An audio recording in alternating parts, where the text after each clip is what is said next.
Minha irmã me disse para perder peso para estar em seu casamento, então eu contei ao noivo dela, mas ela o traiu durante a lua de mel e todo mundo está me culpando. Eu nunca pensei que escreveria algo assim, guardei a maior parte disso para mim por anos. Minha irmã Bonnie e eu sempre tivemos um relacionamento complicado, temos cerca de 3 anos de diferença, sendo eu a mais velha. Crescendo nossos pais sempre pareceram a favoreceram, eles a chamavam de sua princesinha perfeita, enquanto eu estava apenas lá. Desde o ensino fundamental Bonnie sempre foi a bonita, a popular. Eu estava acima do peso desde a infância, não muito obesa, mas definitivamente maior que a média. Quando eu tinha 17 anos descobri que Bonnie havia criado uma conta de mídia social dedicada a postar fotos minhas pouco lisonjeiras com legendas desagradáveis. Todos os amigos dela seguiram a conta, alguns dos meus colegas de classe viram também. Eu a confrontei e ela deletou a conta, mas nunca se desculpou, ela apenas disse que eu deveria agradecer por ela ter tirado do ar. Meus pais disseram que eu precisava parar de ser tão sensível e que irmãs se provocam. Depois do ensino médio me mudei assim que pude, fui para a faculdade em outro estado, especificamente para ficar longe da minha família. Limitei o contato com todos eles, eu voltava para casa nos feriados principais,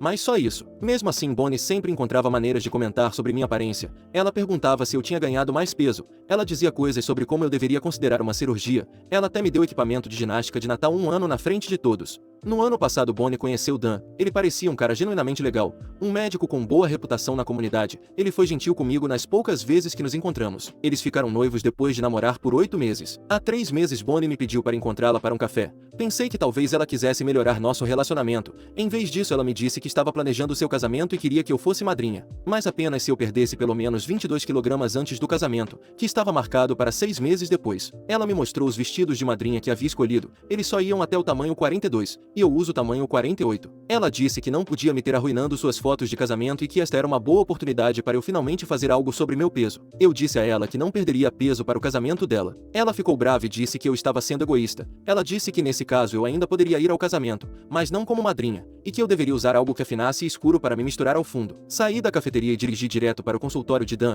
Eu não tinha planejado ir lá, apenas me encontrei no estacionamento. Esperei até a hora do almoço dele e perguntei se poderíamos conversar, ele concordou. Contei tudo sobre como Bonnie me tratou ao longo dos anos. Mostrei a ele algumas das postagens antigas de mídia social das quais eu tinha capturas de tela. Contei a ele sobre a condição para ser madrinha. Eu não estava tentando separá-los, apenas queria que ele soubesse com quem estava se casando. Dan ficou quieto por um longo tempo depois que terminei. Ele me agradeceu por contar a ele e disse que precisava pensar. Saí me sentindo entorpecida. 3 dias depois Bonnie me ligou gritando. Ela disse que Dan a havia confrontado sobre tudo que eu contei. Ela me chamou de vaca invejosa. Ela disse que eu estava tentando arruinar a vida dela porque não suportava que ela estivesse feliz e se casando enquanto eu estava sozinha e gorda. Ela disse que eu não estava mais convidada para o casamento e que nossos pais concordavam com ela. Meus pais ligaram mais tarde naquele dia. Eles disseram que eu havia exagerado as coisas e que precisava pedir desculpas a Bonnie. E que irmãs brigam, mas família é família. Enquanto diziam que eu era apenas invejosa de Bonnie e sempre fui. Eles ameaçaram me cortar completamente se eu não consertasse as coisas com ela. Eu não pedi desculpas. Bonnie e Dan aparentemente se resolveram porque o casamento ainda estava de pé, e meus pais pararam de falar comigo. Alguns parentes distantes entraram em contato para perguntar por que eu estava causando drama. Bonnie postou nas redes sociais sobre membros tóxicos da família e recebeu dezenas de comentários de apoio. Eu não tinha certeza se tinha feito a coisa certa.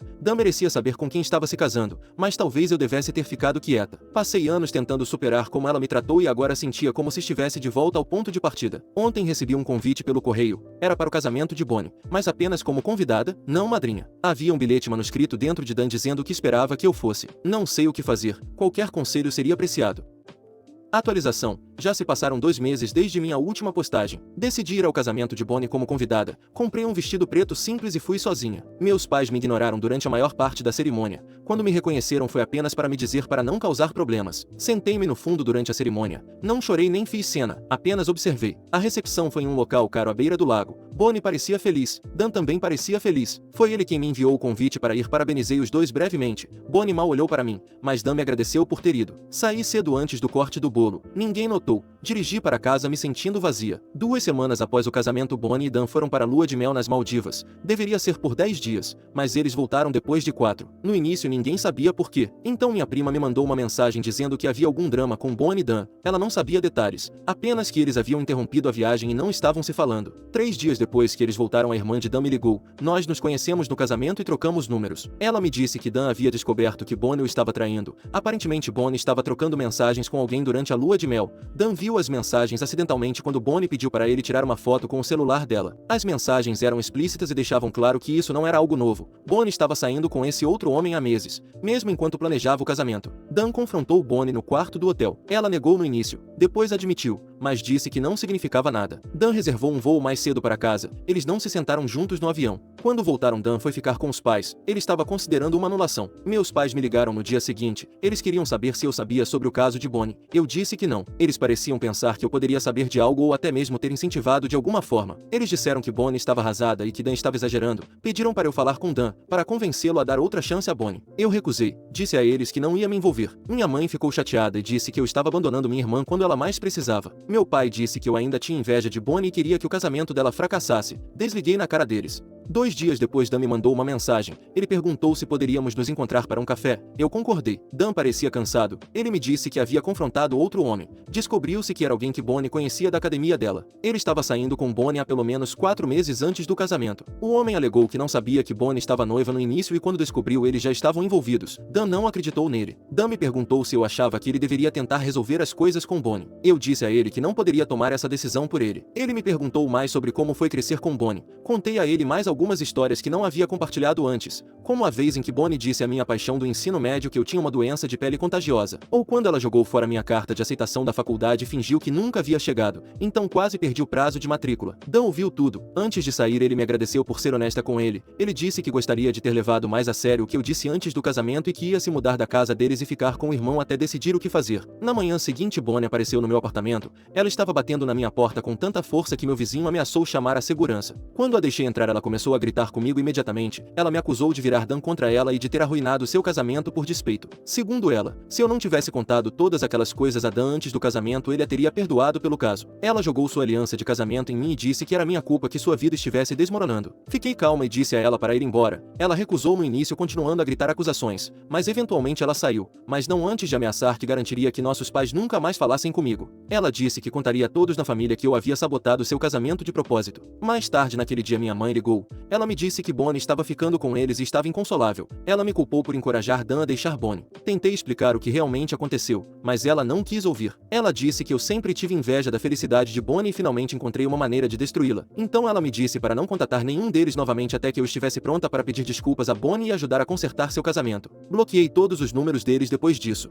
Uma semana depois, Dan me mandou uma mensagem para dizer que havia entrado com pedido de separação e estava ficando com o irmão por tempo indeterminado. Ele me agradeceu novamente por ser honesta com ele e disse que esperava que pudéssemos manter contato como amigos. Eu disse que tudo bem. Ontem minha prima me enviou capturas de tela das redes sociais de Bonnie. Ela havia postado longos parágrafos sobre perdão e como o casamento exige trabalho. Ela não mencionou o caso ou a saída de Dan. Em vez disso, ela estava apresentando tudo como uma fase difícil normal pela qual todos os recém-casados passam. Os comentários estavam cheios de pessoas a apoiando e dizendo para ela ser forte. Ninguém mencionou o que realmente aconteceu.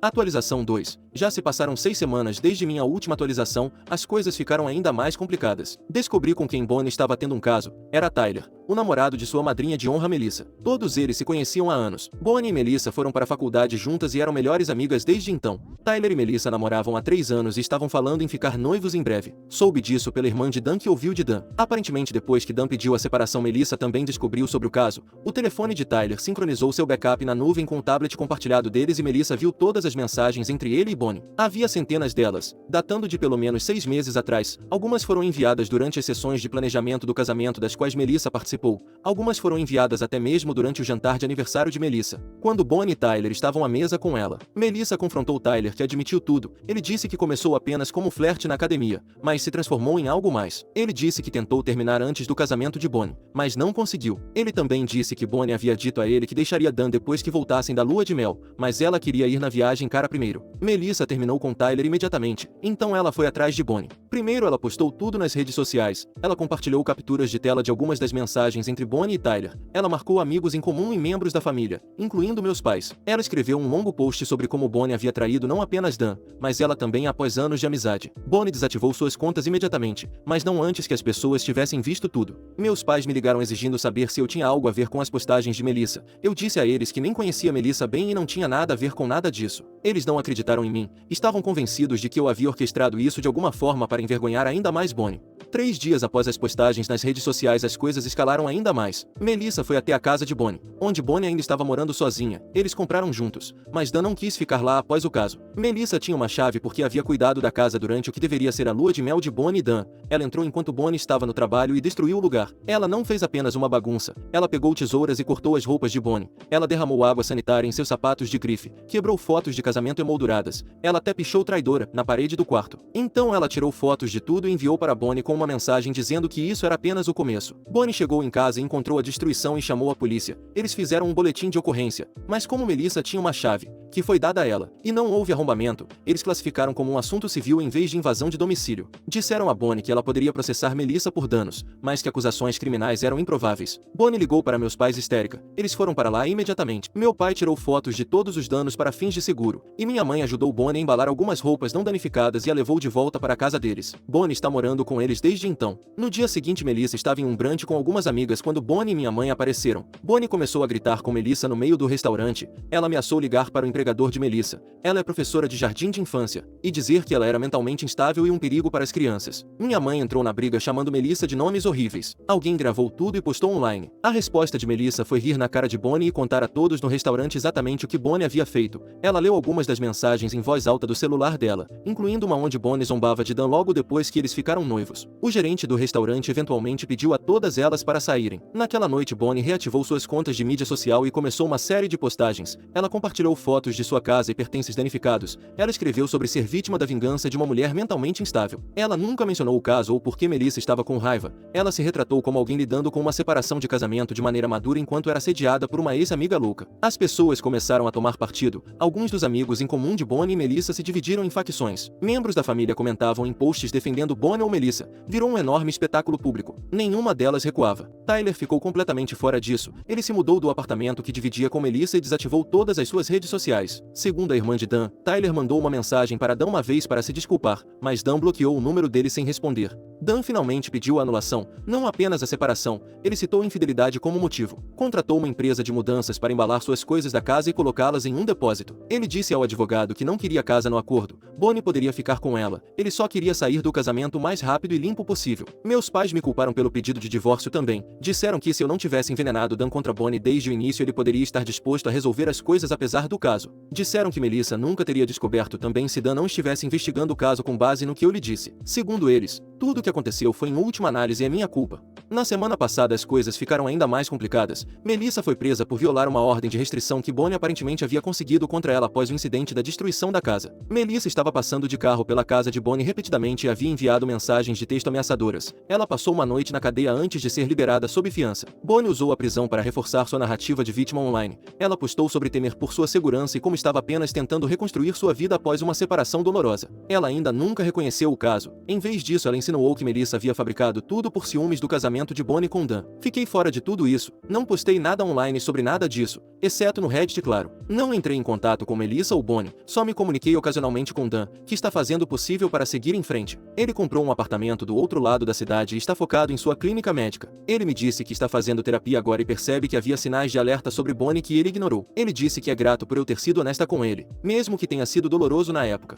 Ontem meu pai me mandou um e-mail. Foi o primeiro contato de qualquer um dos meus pais em semanas. Ele não se desculpou por me culpar por tudo. Em vez disso, ele disse que a família estava sendo dilacerada e que como irmã mais velha era minha responsabilidade estender um ramo de oliveira para Bonnie. Ele disse que Bonnie estava passando por um momento difícil e precisava do apoio de sua irmã. Ele me pediu para ligar para ela e oferecer ajuda durante este período difícil. Ainda não respondi ao e-mail dele. E provavelmente não vou. Atualização 3. Já se passaram 2 meses desde minha última atualização, houve outro desenvolvimento importante. Bonnie está grávida. Ela anunciou nas redes sociais há 3 semanas com uma foto de um ultrassom. Ela não mencionou quem era o pai, apenas postou sobre embarcar em um novo capítulo em sua vida e como estava animada para se tornar mãe. Os comentários estavam cheios de parabéns de pessoas que ou não sabiam de todo o drama ou estavam optando por ignorá-lo. Minha mãe me ligou no dia seguinte ao anúncio. Foi a primeira vez que nos falamos em meses. Ela me disse que Bonnie estava grávida de cerca de 10 semanas, o que significava que ela engravidou na época do casamento. Ela disse que Bonnie não sabia se o bebê era de Dan ou de Tyler. Ela queria que eu entrasse em contato com Bonnie e oferecesse apoio durante a gravidez. Eu disse a ela que pensaria sobre isso e desliguei. Mandei uma mensagem para Dan para perguntar se ele sabia sobre a gravidez. Ele disse que sim. Bonnie havia contado a ele antes de anunciar publicamente. Ele disse que havia pedido um teste de paternidade, com o qual Bonnie concordou. Eles iriam esperar até que fosse seguro fazer o teste pré-natal não invasivo, o que seria em mais algumas semanas. Enquanto isso, Tyler havia ressurgido. Segundo a irmã de Dan, Tyler estava ligando e mandando mensagens para Bonnie constantemente desde o anúncio da gravidez. Ele até foi à casa dos meus pais procurando por ela. Meu pai teve que ameaçar chamar a polícia para fazê-lo ir embora. Tyler estava aparentemente convencido de que o bebê era dele e queria se envolver. Bonnie ainda estava morando com meus pais. A casa que ela dividia com Dan estava sendo vendida como parte do acordo de divórcio. Os danos que Melissa causou diminuíram o valor, mas eles ainda conseguiram uma oferta decente. O processo de divórcio estava avançando rapidamente, já que não havia muitos bens a dividir e nenhuma criança envolvida ainda. O advogado de Dan estava cuidando da situação do teste de paternidade separadamente. Na semana passada, Bonnie deu uma entrevista a um blog de estilo de vida local sobre ser uma mulher grávida passando por um divórcio. Ela se pintou como alguém que estava tomando o controle de sua vida e abraçando a maternidade solo. Ela falou sobre a decisão mútua que ela e Dan tomaram de encerrar o casamento devido a diferenças irreconciliáveis. Ela nunca mencionou o caso. Ela se referiu ao vandalismo de sua casa como um ato aleatório de violência que a ensinou quão preciosa é a vida. A coisa toda era uma ficção completa, mas as pessoas acreditaram. Os comentários foram esmagadoramente favoráveis. Meus pais compartilharam a entrevista em todos os lugares elogiando a força e a resiliência de Bonnie. Fizeram posts sobre como estavam animados para se tornarem avós. Dan também viu a entrevista. Ele me mandou uma mensagem dizendo que não podia acreditar em como Bonnie estava reescrevendo a história. Ele disse que seu advogado o aconselhou a não responder publicamente. O divórcio estava quase finalizado e se envolver com a narrativa de Bonnie só complicaria as coisas. Ele disse que esperaria pelos resultados do teste de paternidade antes de decidir como proceder em relação à gravidez. Eu ainda não entrei em contato com Bonnie sobre sua gravidez. Não a parabenizei nem ofereci apoio. Não comentei nenhuma de suas postagens. Permaneci completamente em silêncio. Alguns membros da família notaram e têm me enviado mensagens sobre isso. Eles dizem, independentemente do que aconteceu entre Bonnie e Dan, este bebê é seu sobrinho ou sobrinha e você deveria querer fazer parte da vida deles. Talvez eles estejam certos, mas agora não consigo me forçar a fingir que está tudo bem. Edição. Tenho uma pequena atualização para vocês. Ontem os resultados do teste de paternidade chegaram. Dan é o pai do bebê de Bonnie. Ele me ligou para me contar pessoalmente. Ele parecia em conflito. Disse que sempre quis ser pai, mas não assim. Disse que cumpriria suas obrigações financeiras com a criança, mas não tinha certeza do quanto queria se envolver além disso dado o comportamento de Bonnie. Depois que desliguei o telefone com Dan, minha mãe ligou. Ela estava em êxtase por Dan ser o pai. Ela disse: agora Dan e Bonnie podem se reconciliar e ser uma família de verdade? Ela agiu como se o caso, o divórcio e tudo mais pudessem simplesmente ser esquecidos. Eu disse a ela que isso não ia acontecer. Dan havia seguido em frente e o divórcio estava quase finalizado. Minha mãe ficou brava e me acusou novamente de tentar manter Dan e Bonnie separados por ciúmes. Mais tarde naquele dia, Bonnie postou os resultados do teste de paternidade nas redes sociais. Ela marcou Dan e escreveu sobre como eles iriam coparentalizar seu filho com amor e respeito apesar de suas diferenças. Ela fez parecer que eles haviam chegado a esse acordo juntos, mas Dan não havia concordado com nada disso. Ele nem havia falado diretamente com Bonnie desde os resultados do teste, apenas através de seus advogados. Dan ficou furioso com a postagem. Ele fez seu advogado enviar a Bonnie uma carta de cessar e desistir sobre fazer declarações falsas sobre o relacionamento deles e os planos de coparentalidade. Ele também disse a seu advogado para adicionar cláusulas específicas ao acordo de divórcio sobre Bonnie não poder usar a criança para conteúdo de mídia social sem sua permissão explícita. Enquanto isso, Tyler desapareceu novamente depois de saber que não era o pai. Segundo amigos em comum, ele estava dizendo às pessoas que estava pronto para assumir e ser pai. Ele até havia comprado itens de bebê, mas quando descobriu que o bebê não era dele, vendeu tudo.